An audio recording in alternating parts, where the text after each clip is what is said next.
Hey everybody, it's Eddie J on Crypto for GrowMyBag.tv. Hope you're having a good one. What's good? What's good? What's good? Wow. I mean, it's a little bit of an eventful, uneventful day. It's an anniversary day. But there was actually a lot going on. A heck of a lot going on. I need to send somebody a quick message because it's a little loud. All right, that's cool. So you had CES yesterday, and that said a lot. You had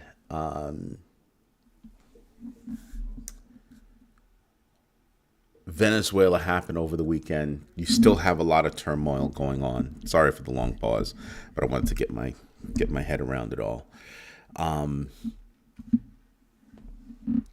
There's still a lot of turmoil. There's no plan. There's zero plan. Mute. Let's try this again.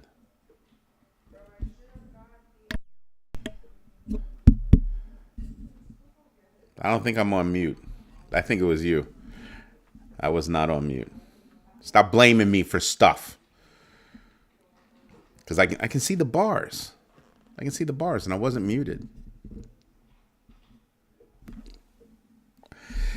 So, just in case I was muted. Was good, was good, was good. Oh, it was you. Yeah, uh-huh. Thanks, Rick Ritchie. So,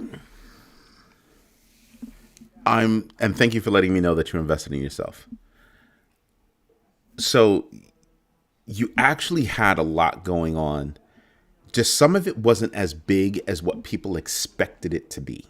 And what do I mean by that? Sometimes news, when it comes out, is not big news. The big news today, if you were watching the markets, is the Dow closed above $49,000, right? Okay, or 49,000. And you realize, wow, that's really a big deal, blah, blah, blah, blah, blah, and everybody's going on about that. Nobody's going on about how they're connecting certain dots, okay? Everybody's talking about NVIDIA's new chips and how they're 5 times better than the current chips, and you can save, a lot of money running those chips versus the old chips, and yada, yada, yada. Cool. Okay, cool. That's freaking awesome. But the idea is, I think the issue is, I need to tell people to lower their voices.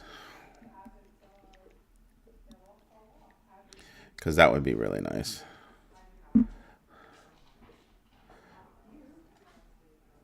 All right. So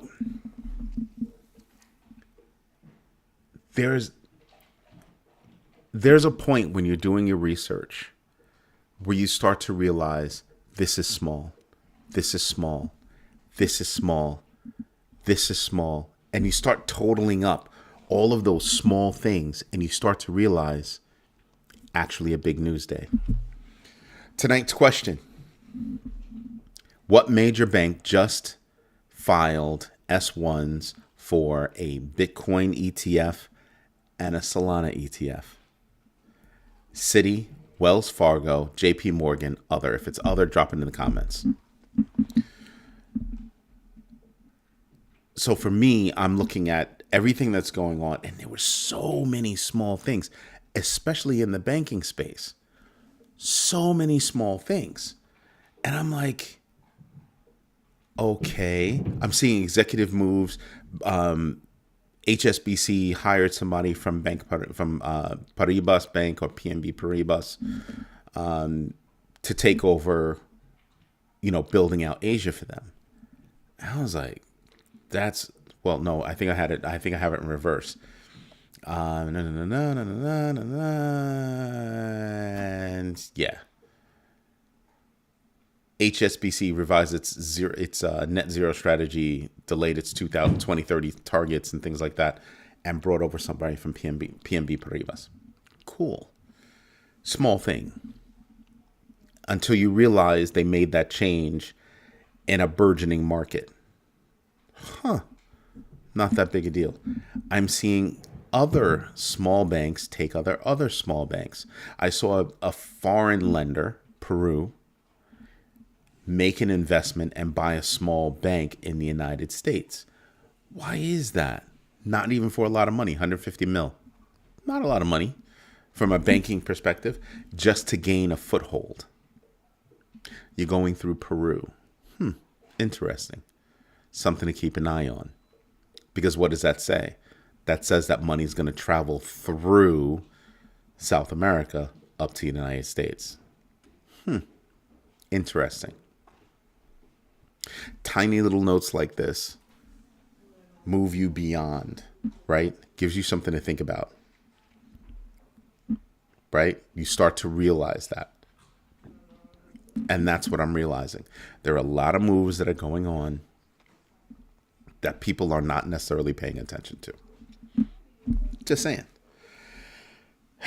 Late December, in late December, Bank of New York Mellon, I think we covered that one. But I also didn't realize there was another bank that was accused. Bank of America. What were they accused of? Ties to Epstein. Not just ties to Epstein, but ties to active Epstein money. That's a big deal. People don't realize that, yes, even after his death, that money is still flowing. Things are still happening. It has not been unraveled yet. That's a big deal. That's a big deal. And then you also have to pay attention to, I noted earlier this morning that you've got a couple of places, a couple of banks that are already feeling the pain of having ties to Epstein. Okay. People are going to start pulling on that string. It's not even that they're going to start pulling on that string. They've started pulling on that string. Sorry, those strings. And they're starting to follow the money with that. Another example is you have anybody that was tied to the current regime, their bank accounts are being looked at. JP Morgan already shut somebody down this morning. Or I reported this morning that they already shut somebody down. And you start to realize, wow, that's a major problem. What are these bank accounts used for? It's right, the traversal of money. When you start to follow the money, you start to realize how liquidity actually works. There's above the table liquidity, and then there's below the table liquidity. And that's when you start really paying attention. The amount of money that we're talking about is not a little bit. We're talking about vast amounts of money that traverse every corner of the financial markets. That says a lot. That says a heck of a lot. Sooner or later, money has to be laundered because it can't be seen as being quote unquote dirty. So it has to be laundered in some way. And the end point is always someplace where it's clean. And then it gets used cleanly. There's a lot of money traversing through those currents, as they say. Interesting to me. So when I see this bank buying that bank making an investment in that bank, I pay attention to those things. I really pay attention to those things because it's the investment in small banks that nobody thinks of that tells you that, hey, in general, something could be going on. Now, it is my belief that smaller banks and regional banks are going to do well because they don't have the kind of capital to put into some of the projects that these bigger banks are being involved in. The bigger the bank, the more money they can handle to be traversed through. So I think smaller banks are going to do well. I also think that smaller banks are less risk averse. They're more risk averse. They don't want to take on a lot of risk. They want to keep it slow and steady. Don't mess anything up. They're not trying to get into big real estate deals, things like that. Slow and steady wins the race. So when investments happen, I make note. Just saying. That's not the only thing that we should be making note of, right?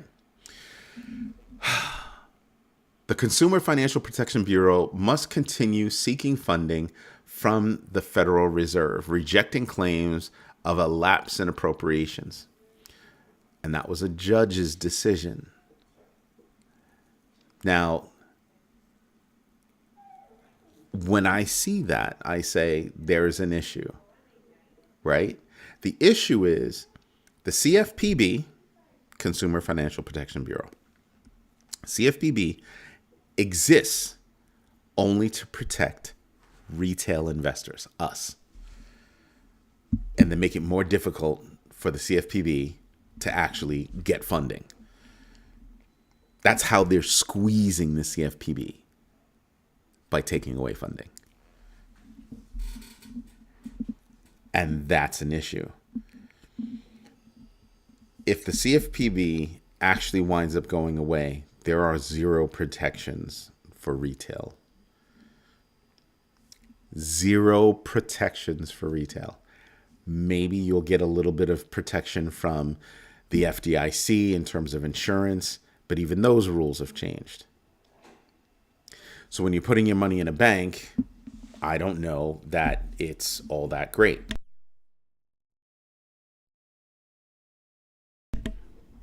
So you start to realize that you have to pay a little bit more attention. It's not as easy as people think.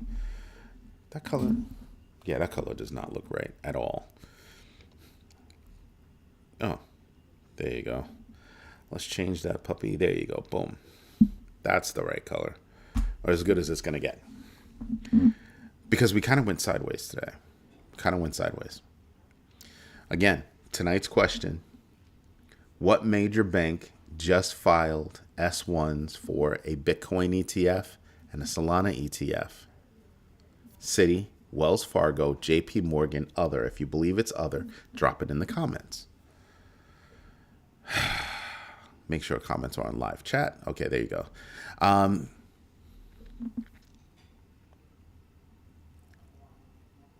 Bank of America has emerged as the top financial institution in blockchain patents. Bank of America, out of all the financial institutions, have the most patents or patent filings.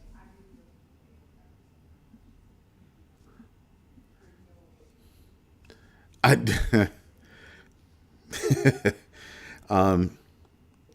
will say this, just because you get a patent doesn't mean that you can defend that patent. I will say that. I haven't gotten a list of a list of all the patents that they have, but I question the patents that they have when it comes to blockchain. Because an idiosyncrasy, you can file a patent for something, and you can get that patent for something. Whether that something serves an actual useful purpose, well, that's also a different question. Just saying. I think the idea of just the thought that they filed for patents and got patents probably for in my head, because I can't believe that they've gotten patents for uniqueness. Hey, patient one, did you invest in yourself today? I need to know. And that's not the way you spell patient. It's P-A-Y, sir. It's P-A-Y-S-H-E-N-T. Get it right. The nerve of some people. On Tuesday, today, the S&P and the Dow Jones Industrial Average reach record highs despite the U.S. attack on Venezuela. I told you before Some people are looking at the attack on Venezuela as a good thing. I looked at today as being a day for people to be taking profits, and they did. A lot of people took profits because I don't know if you noticed, we went from 94,000 down to $93,000 range. So there were little profits taken. Also, you had Riot Platforms drop about $200 million in Bitcoin today. So the buying part was like 525. The selling just from them alone was about 200 net, 325 inflows. Riot needed the money. There's no way in the world that they didn't need the money. They needed the money. Just saying. I'm looking at how businesses are moving forward. It's not a small thing. I'm looking at what businesses are getting into crypto. I reported yesterday that OnePay is working with Walmart and will be offering approximately 150 million US based Walmart users the ability to pay in Bitcoin. That's interesting. That wasn't a Walmart move. Walmart said, you provide these services, great, you could provide those services. If one of them, I don't think they paid any mind to that whole Bitcoin, that whole Bitcoin service. I don't think so at all. I don't think it rose to the occasion of having to be noticed. It's not that deep, not that big a deal. Really don't. Maybe, but I really don't think so. It's a nuance. You have the ability, but whether or not you use that ability, don't know. Don't know if they're going to promote it. There were a couple of companies out there that are saying, oh, you can pay in Bitcoin now. Who's taking advantage? So if you look at some of the online retailers that have the ability to get paid in Bitcoin, it's which one of your, so who was it? Who's that big hosting company? I forgot the name. Now I'm forgetting the name, and it's actually bothering me. It's the one that's based in Canada. Shopify. So you have the ability to pay in Bitcoin. But how many companies are getting paid in Bitcoin? Is anybody promoting the idea of getting paid in Bitcoin?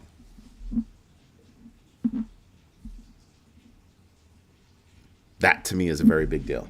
We have a hosting company. I have a hosting company, Rebel Reach, and you can get paid in Bitcoin. You can get paid in several different coins, right? It's already built in. It's already built in.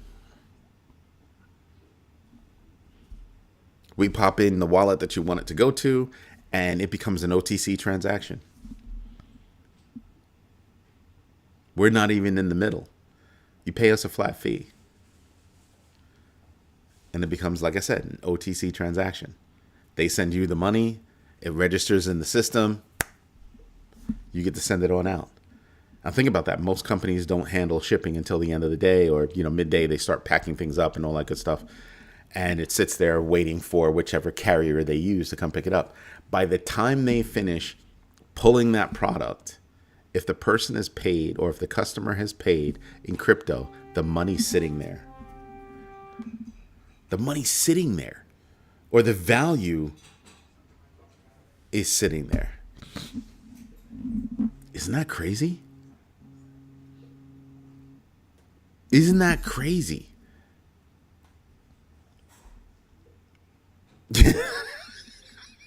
D-Mac, go in the corner, man. You need to take yourself to the corner for real. I invested in me. There's just a lot of news out there, and we probably won't get to everything. How is paying in BTC profitable? Doesn't it cost a lot for BTC transfers? Who pays for it? Did you forget? If I send you $100 in Bitcoin and it costs $5 for me to send it, I pay the $5. You still get 100. Ta-da! And it's not just BTC, right? It's not just Bitcoin. Well, on my platform, it's not just Bitcoin. So depending on what you're using, you get your money like that, or you get your value like that, and the person on the other side doesn't have to pay that much more.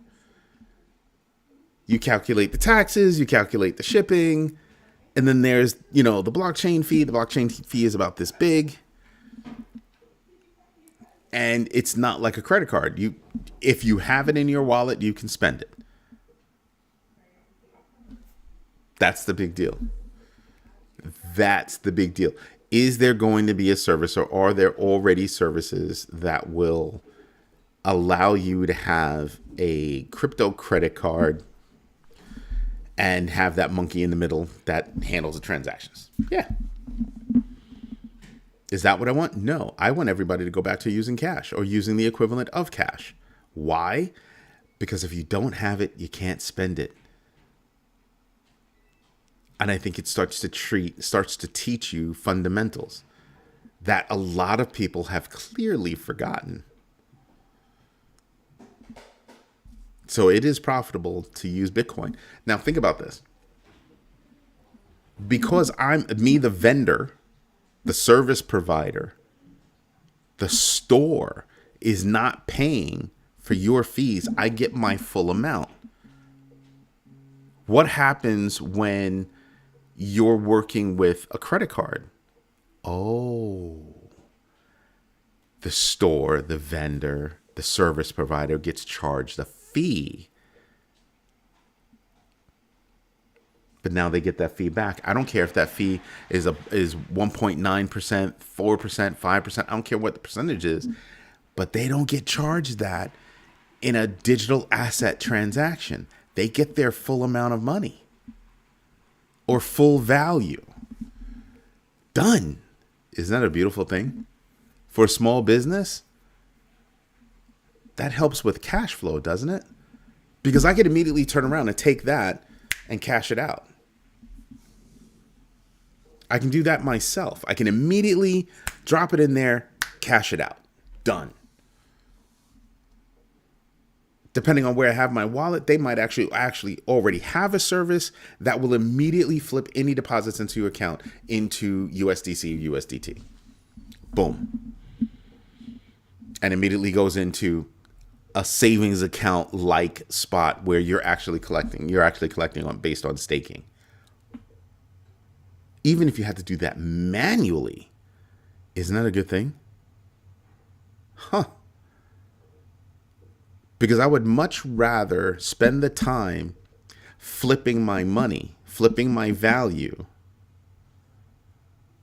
versus let me wait 30 days for the 30 to anywhere between 30 and 90 days for the process to actually close.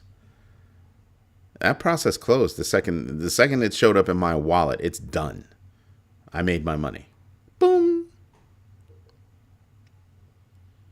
Big difference. And I made all of my money. 1.9%, I think, is the lowest that you'll get on credit card processing. Brick and mortar. This person shows up at your store with a credit card. I think the lowest is 1.9%.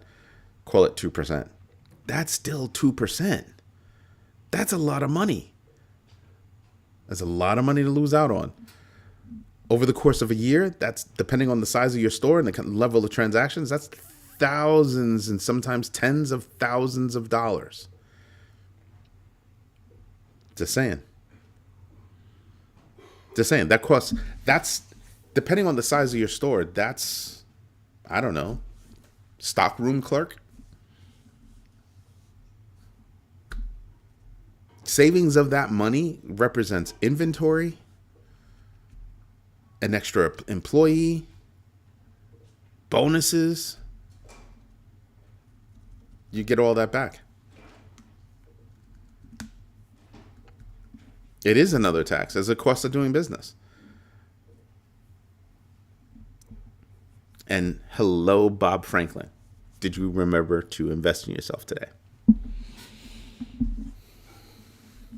So it's not a matter. You guys are taking it way too literally. Depending on the transaction, I'd rather send it to you in Bitcoin, because depending on the transaction, it can be more expensive for me to do it in other ways.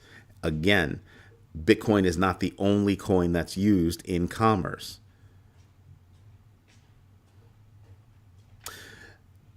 For our platform, we can do Bitcoin, Ethereum, I think Polygon, XRP, I think Cardano as well. I don't have it memorized. Sorry. I don't. I'm busy. But think about that. If I'm a store, if I'm a vendor, I get all of my money all in one shot. Done. And when you look at these businesses that are out there that are spending anywhere between 2% and 5% for credit card transactions, wow. That can be a lot of money. You lose anywhere between $2 and $5 for every 100. That loads up all day long. All day long. Imagine if you could walk into a store, forget about Bitcoin. Forget about all the other coins that are out there. Imagine if you could walk into a store and you pay, or you can get paid in USDT, USDC. How happy are you? Those transactions are relatively cheap. If you get paid in XRP, it's mad fast. Like you might have all of the value in your wallet before you move to the next screen. How's that? That's not small. That's not small at all. Now you understand why, or you're starting to understand why I say that there's a much larger conversation that needs to happen about the future of fiat around the world. It's a much larger conversation. What happens to fiat if everybody starts moving to some sort of stablecoin? Or if they want to just get fast tracked, move over to freaking XRP. Faster, more secure, already hooked into a lot of banks. Wicked fast. Cardano's wicked fast, but they're not tied in the way XRP is tied in. I'm still waiting. Still waiting. Cardano is one of the fastest platforms out there. Fast and cheap. Another one that's fast and cheap, believe it or not, Algorand.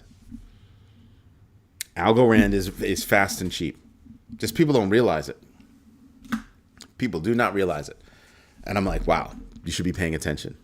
These are the things that we should be paying attention to, because it's sort of like AI. AI comes along and everybody's like, oh, we're going to invest in AI. And the first thing that starts making money is the investment of AI. Now what you're seeing in 2026 is the implementation of AI, the solutions in AI. Same thing for crypto. Just saying. That's why we came up with Bitcoin and cryptocurrency, money for the people, value for the people. Value. Right? Why was it born? Because nobody trusts financial institutions. They're private little networks. You pay for access to their tiny little network. That's the issue. Just saying. Before I move on to the next one, each epoch Bitcoin miners make less. Yeah, we know that already. Now Bitcoin miners make it up in fees. Kind of, sort of. That's a math thing. Every 4 years, Bitcoin production is cut in half. So are the block rewards. Bitcoin fees are how they make money. Yep, we know that. What'd you miss? We know that already. The idea is there are other things other than Bitcoin. Bitcoin's not meant to be used to go buy a bag of chips at the corner store. Back in the day, there weren't a lot of people on there. There weren't a lot of things going on. You could buy a pizza. It's not meant for that anymore. It's not built for that kind of work. It's built for other kind of work. So you look at other coins, you look at other altcoins to see, well, who could actually do those kinds of things. So Solana had billions, can handle billions of transactions. Cardano can, XRP can. I'm not a big fan of using Solana in that way. Why? Because I still don't trust their network.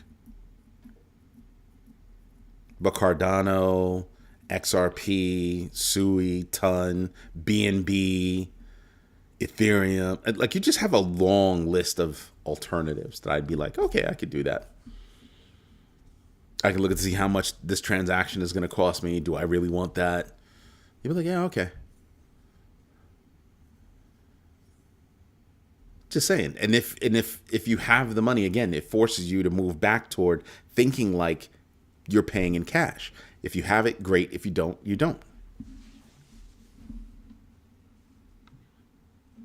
It moves the additional fees from the store, shopkeeper, service provider, blah, blah, blah, blah, blah. It moves the extra burden, the financial burden from them to the person that wants the service. They're performing the service. So if you pay in digital assets, they actually wind up making more money. They actually wind up making the money that they're supposed to make. When you look at fiat and how that's being calculated and how that happens, you start to realize, yeah, the conversation is not as easy as, well, we're going to charge taxes, at a single point, at the point of, purchase. That's a good start. But is that the only place? Like how does all that happen? What does fiat mean to a country? And you start to realize, oh, we should start rethinking that.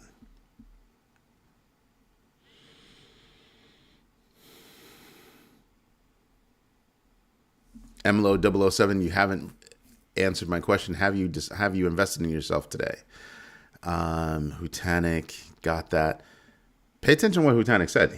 What he said is not wrong. What he said is correct. I just think that there are other issues that are becoming bigger than that. I'm not worried about the miners. Thank you for letting me know that you invested in yourself. Letting us know you invested in yourself. That's a big deal. What else is going on? Other news. We got that. Maine regulators reached a $1.9 million settlement with Bitcoin Depot to address scam losses from cryptocurrency kiosks, otherwise known as ATMs. Maine.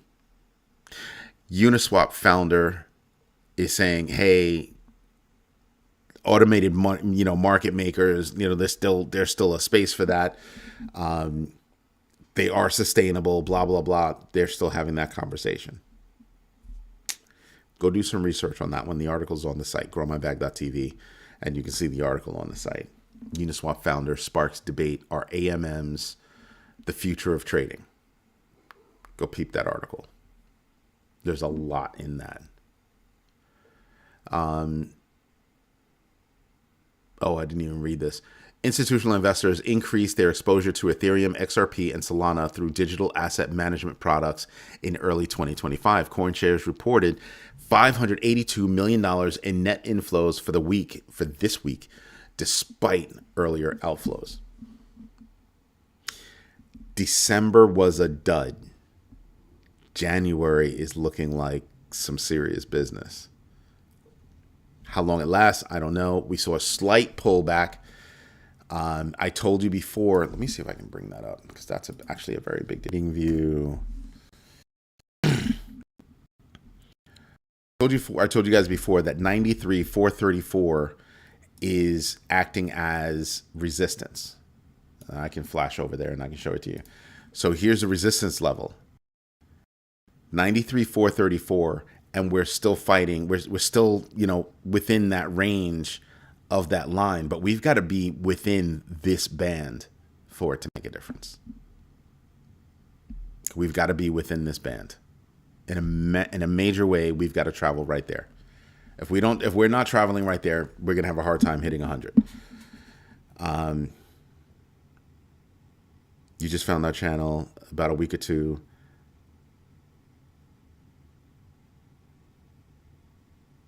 Oh, thank you. I appreciate that, MLO. Is it MLO or EMLO, or it'll just call you 007? And Hutanik has a good question. What did you research today? You're listening to the show. The show's been here for 10 minutes. So yeah, I know you're doing your research. Let me bring back my notes, because there was a hell of a lot. There's a hell of a lot of notes going on. We spoke about that. We spoke about HSBC. Now, Citi reported a $1.2 billion pre-tax loss from selling its Russian operations, with a total loss of $1.6 billion as a part of its exit from Russia. I did not know that. 1.6 billion. Now they can afford it, right? They can afford it, but nobody wants to take a loss. But to get out of Russia, it's costing them $1.6 billion. My question is, what the hell were you doing in Russia to begin with?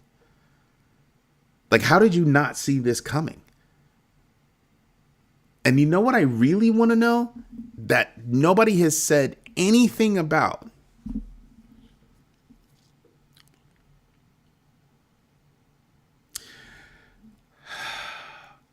What do the big banks think about BRICS?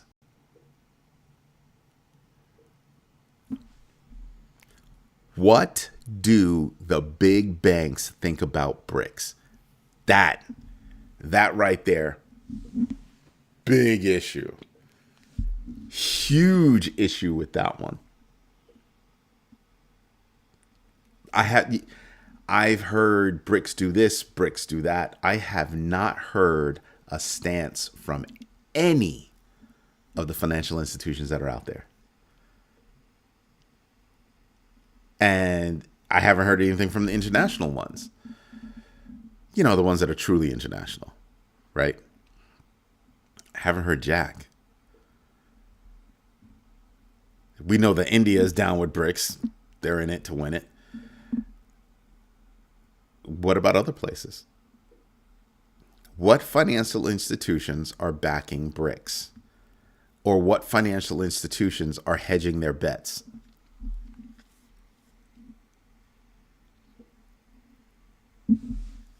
Sound crazy? But I haven't heard jack. Not a single thing. Not a peep. And my question is going to be, do you, I know you're not just sitting there. There's no way in the world that these big international banks are sitting there and not hedging their bets. There's no way.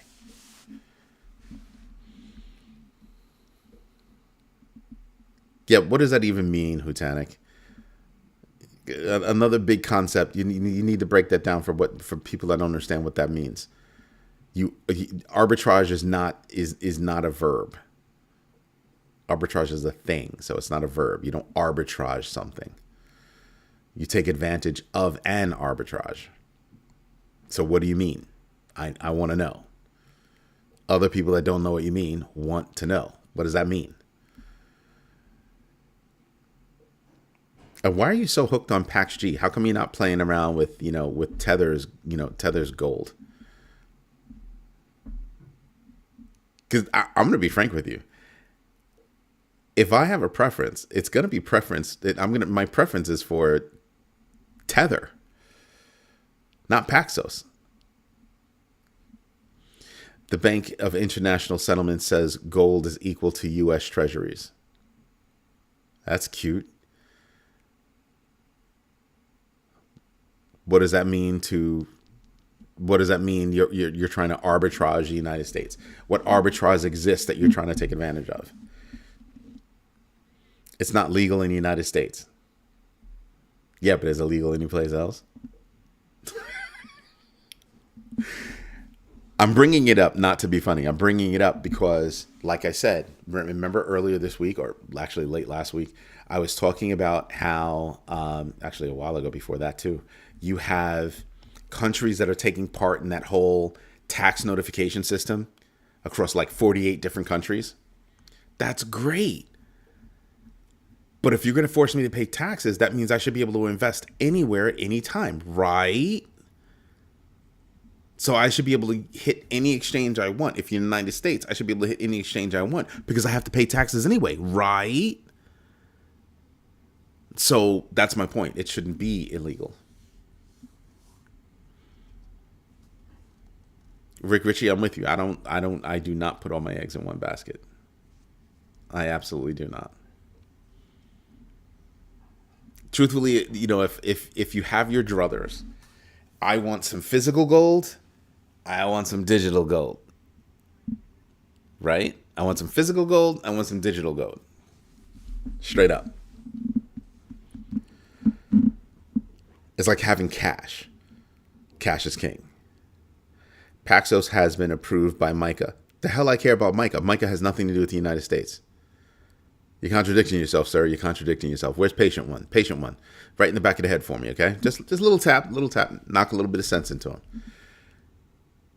But my point is that if I'm going to be taxed, I should have a little bit of representation, right? Before all this happened, I was able to get on any exchange I wanted to get on. I know this for sure because I have freaking accounts everywhere, or had accounts everywhere. Technically, I guess they're still there, but I can't use them legally because I'm in the United States. If I wasn't located in the United States or I had a citizenship from someplace else, I'd be fine. Like I could go to Ghana, and the second I get off the plane, I am a Guyanese citizen. It's sort of like people that are Irish in the United States. If you can prove your Irish heritage, you can go to Ireland and get your citizenship from Ireland. Yep, it's true. But I shouldn't have to go through all that, right? I should be able to say, I'm just gonna do my thing. I want an account in this country. I want an account in that country. I should be able to do it without a problem. They all talk. They all, share information for taxes. I should be fine. But I'm not.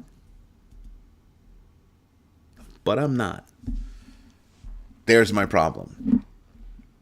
Hutanik shouldn't have to put all his eggs into Pax G. He should be able to say, well, I'm gonna get some Pax G. I'm gonna get some Tether Gold. What is it? XAUT?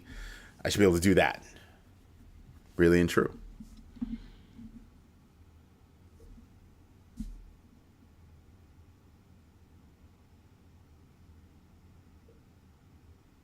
Whenever you remember your passphrase, you're killing me. You're hurting my feelings. But it's one of those things. When I first got started, I have technically accounts everywhere. Technically, I still have a Binance account. Remember that? That wasn't that long ago. You got kicked off of Binance. They told you had to go to Binance.us. They didn't make it easy for you to, actually, they did make it easy for you to transfer things over. But I completely forgot about my VeChain. I wasn't even thinking about it. And then was able to get to my account and flip it over to someplace else. Yeah. But I had a Gate.io. I had a Bitfinex. I had so many accounts. And the reason why is because Elliot and I figured out how to make money on the arbitrage. Buy high here, sell and make money over there. Or buy low here, sell and make money over there. But there was an arbitrage, and we would literally sit there doing the math. We would sit there and do the math and be like, okay, so we're buying at this point, right? Okay, yeah, we're buying at this point. Okay, so that's the point that we need to follow for the arbitrage. And back then, the arbitrage wasn't small. The arbitrage was big. It was big between different places. You can still run an arbitrage, but it might take you 3 or 4 different hops to take advantage of it. And then you have to figure out, well, how much is it going to cost me to make those 3 or 4 different hops? And then that'll tell you if you're actually going to make money. Big difference. But now you got 48 countries that are saying, oh, we'll all report to each other about taxes. You can collect that money on taxes. Great. So legalize, go back to making it legal for me to go on whatever exchange I want to go on if you're all sharing tax information anyway. Not happening. We didn't have any mobile apps for crypto back in the day. No, everything was on a computer. So if you had a phone that had a browser, you didn't have an app. You just had a phone with a browser. Yeah. You know, that is how Sam Bankman-Fried made his. That's right. Except what he did was he wrote an application that would watch and monitor everything by the split second and literally just make money constantly, make money off of arbitrage. The difference between buying and selling in 2 different places. That's how they made the money. He literally built a money machine. That was his money machine. And then he got greedy. He was making stupid money off the money machine legally. And then he got greedy. That's how it happened. And I'm like, I was doing that. Elliot and I were doing that, but we were doing it manually. We weren't developers. We were playing around with Excel. So we used Excel to help us handle the calculations. It would pull in information and we would figure out, well, what's the number from wherever? And we would identify what was the biggest arbitrage, second biggest arbitrage, and how long we had, how much of a window of time you had to complete the transaction. That was the trick. That was the trick. It's easy, not easy, but you can identify the arbitrage. But what's the window how long is the window open for that? We were doing that all the time. We would sit there all day long. That was our day trading. We were doing options and crypto from the same desk. Just saying. And this is how we cut our teeth. So when people say, oh, you know so much, I know so much because I effed up so much. We effed up so much. Yeah. But this is how we learn. And then I learned, okay, we're going to have to start paying attention to news. Back in the day, news didn't matter. News did not matter. And then news started making its way and started making a difference. Mm-hmm. And you started paying attention. You started doing this. You started doing that. And you go, holy moly. Now everything is news. Everything is news. And for a little while, I was paying attention to separate news. Stock market stuff. Crypto stuff. Crypto was not about that big. You might find like 1 or 2 articles a day. If you were lucky. And they normally didn't have that much of an effect on the market. And as time marched on, more and more impact with that news. That's how it was. We had to get the people to believe in crypto for it to actually be worth anything.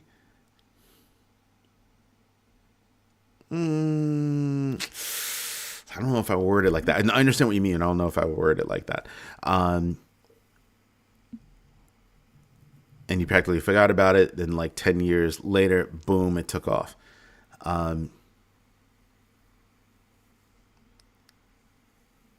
I knew it was going to take off, but sometimes you need the money. Sometimes you need the money. UTXO, have no idea what that means, sir. I don't know what that is. I'm looking at you, Hutanic. You know what this look means. So, just saying, you start to realize news at that point didn't matter. As time marched on, news started to matter. As time marched on, and you started looking at certain technologies that were popping up, news started to matter more. Banks started paying attention because they realized, holy moly, we could move value mad fast, mad cheaper, and not be married to the current rail system that's there. Aha. That's when the light bulb started going off.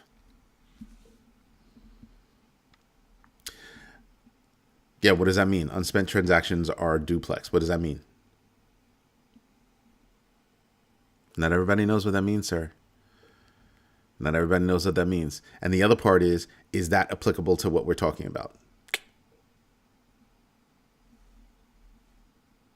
And if it is, how is it applicable?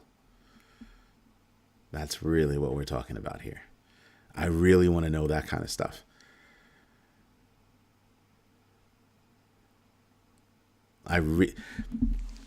There's a lot of information that's out there. Some of it is nice to know.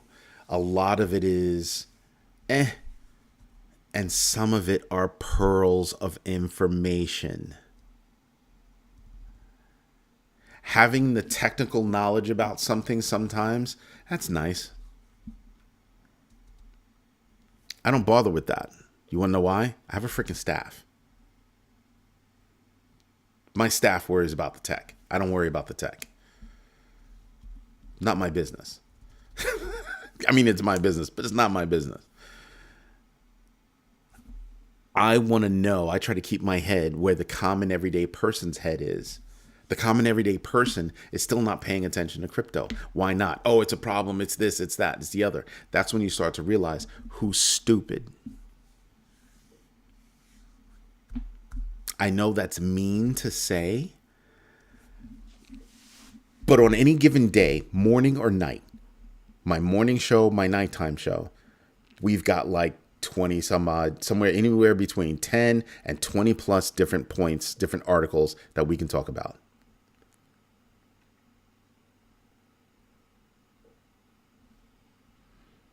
Back in the day, you had like, you wouldn't have that number in a month. Technical understanding of things is nice, but how it affects the daily lives is a different story. That's what we're talking about. Rick Ritchie, thank you for that. And you know what? I have to tell you guys, with people like Rick Ritchie and the rest of you telling everybody, hey, get the likes up, let's start doing the likes. That's why we are where we are right now. 32,000 people. Over 32,000 people. Just on YouTube, by the way. Just on YouTube.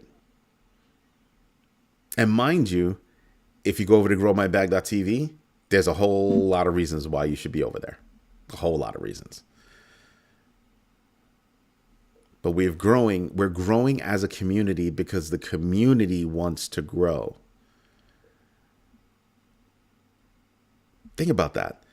The community is growing because the community wants to grow.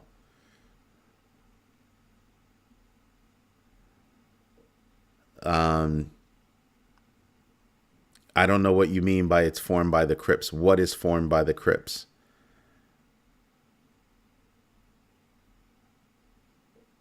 I have no idea what that means. If you're talking about a gang, I'm absolutely going to disagree with you. 2010, I was paid in Bitcoin for a lot of music and entertainment production. We created cryptocurrency. We created cryptocurrency. Who's we that created cryptocurrency? I'm not going to say that you're not Nakamoto, but I doubt it.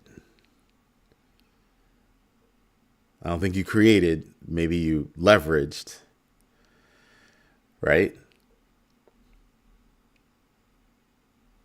But you had a lot of people start to realize, and I will say something. I'm going to say something that's going to freak people out.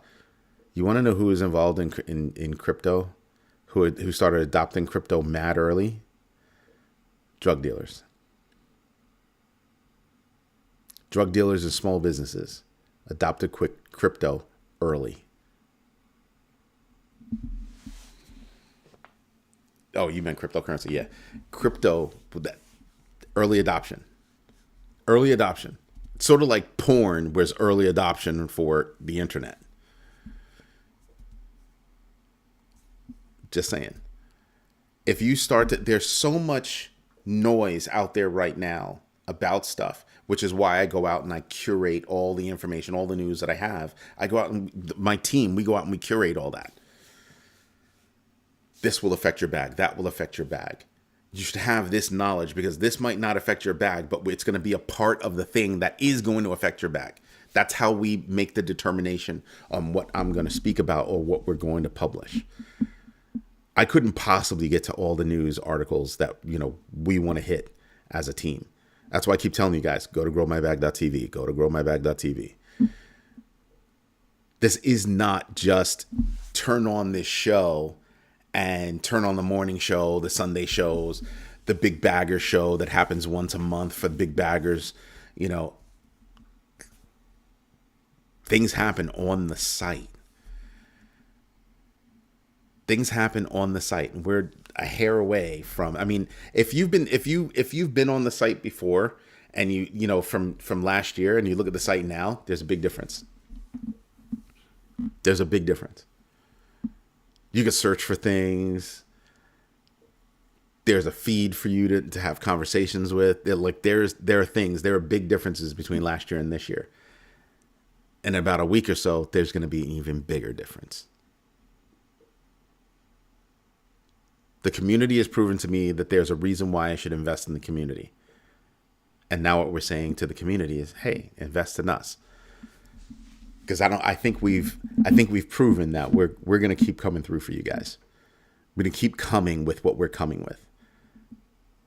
And there's more. There's more. What was that movie? I forgot the name of the movie. It's escaping the name of the movie is escaping me, but the guy was like literally looking at his phone to see how much money he made because he was making it in crypto. He's getting paid in crypto. Yeah. When I say that there is a, call it subterranean financial system, there is. There absolutely is. You ever watch John Wick and they have those coins? Think of those coins as Bitcoin. That's the reference. They have their own currency. That is the reference. The more you know. Anyway, everybody, this is everybody on here yapping, talking, growing. We've grown so much. Last year, we weren't even at 10,000. We closed out the year above 30. This year, I'm hoping we can hit 50 soon. Truth be told, the number I have in my head way out there is 100 for this year, 100,000. But I want you all on Grow My Bag. I want you all on Grow My Bag. You want to know why? Because then we can have conversations between people that actually mean something. I won't have to go police YouTube so we can get rid of all of the bots. Yeah. This is what we're talking about. It helps. We're growing. Hutanic. Byzantine military would surround the enemy to figure out how they could communicate is the nut they tried to solve. Blockchain solves this as a trustless railroad. That's too obscure of an example. I get it, but that's very obscure, sir. We were tired of our lives being taken every time. Yep.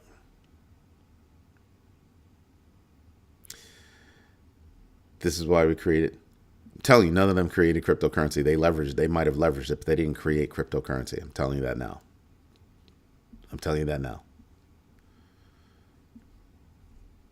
I know people in the business, been there, done that. They did not create cryptocurrency. They leveraged it.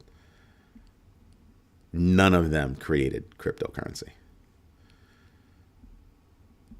They might have created like their own way of payments, but they didn't create cryptocurrencies. I'll tell you that right now. They did not.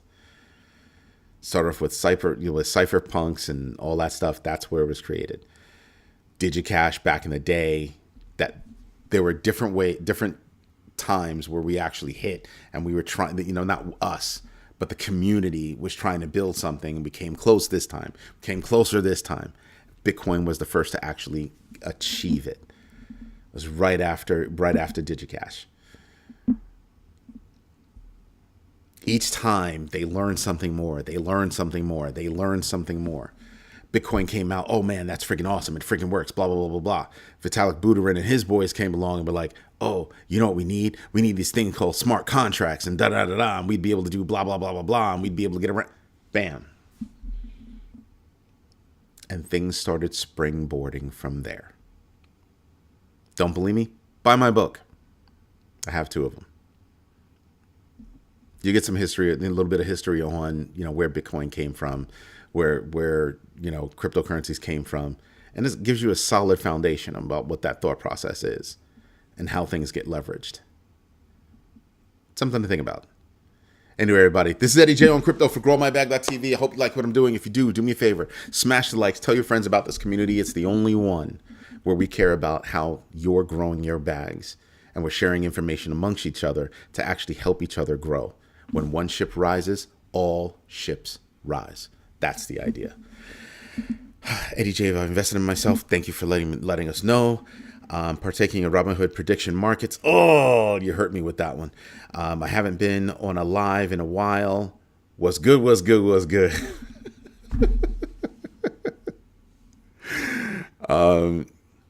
The patient one. Got it. Done and done. Thank you.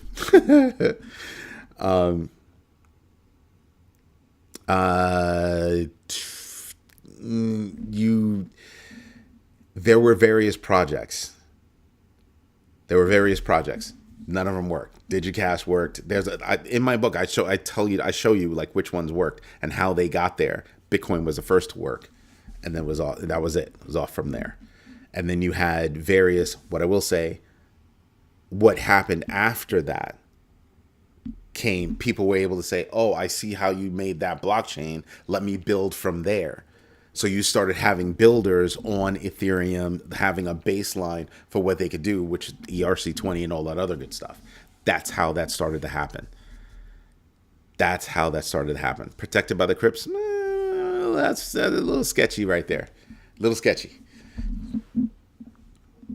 Because, yeah. But you start to realize that you started having people get involved when they saw that it worked. Transferring value worked. Accepting value, that trust of accepting value worked. Just like money. You want to know what money was back in the day? It really was shells. It really was shells. Different things were used as money. There's history. There's a lot of history there. Yeah, we're not going to go for that. We're not going for any of that. Anyway, everybody, this is Eddie J on Crypto for GrowMyBag.tv. Hope you like what I'm doing. Smash the likes. Tell your friends about this community. If you can, go over to GrowMyBag.tv. Become a member, because membership comes with benefits. Big benefits. If you're a big bagger, you know I'm always late sending out the invitations, but you know you will have an invitation for this weekend's Big Bagger meeting. It's a video conference call where big baggers get together and we talk about everything where it comes to money and investing. Everybody, thank you for your time. Thank you for your patience. And as always, thank you for your trust. Have a good one. Bye-bye.